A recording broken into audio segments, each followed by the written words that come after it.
भीख देने से गरीबी खत्म नहीं होती। हमने दो नौउम्र बच्चों को लिया, एक को पुराने कपड़े पहनाकर भीख मांगने भेजा और दूसरे को मुख्तलिफ चीजें देकर फरोख्त करने भेजा। शाम को भिखारी बच्चा 800 और मजदूर बच्चा 150 रुपये कमा कर लाया। उस समाजी तजर्बे का नतीजा वाज़ेह है।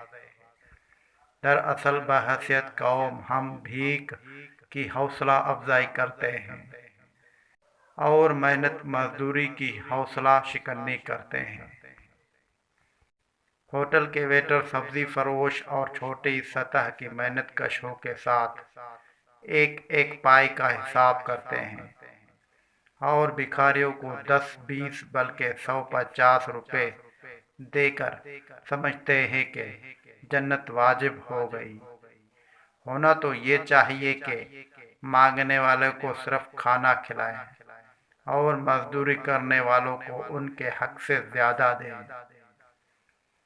हमारे उस्ताद फरमाते हैं कि भिखारी को अगर आप 1 लाख रुपए नकद दे दें तो वो उसको महफूज मकाम पर पहुंचाकर अगले दिन फिर से भीख मांगना शुरू कर देता है।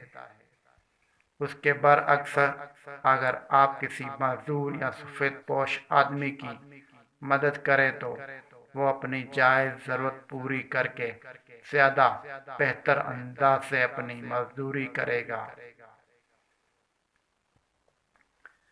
क्यों न घर में एक मर्तबान रखें, भीख के लिए मुख्तस उसमें डालते रहें। मुनासिब रकम जमा हो जाए तो उसके नोट बनाकर ऐसे आदमी को दें जो भिखारी नहीं। उस मुल्क में लाखों तालिब इल्म, मरीज, मजदूर और खवातीन एक एक टक्के का मोहताज है। याद रखें, भीख देने से गुंडागरी खत्म नहीं होती बल्कि बढ़ती है। खैरात दें, मनसूबा बंदी और एहतियात के साथ। उस तरह दुनिया भी बदल सकती है और आखिरत भी।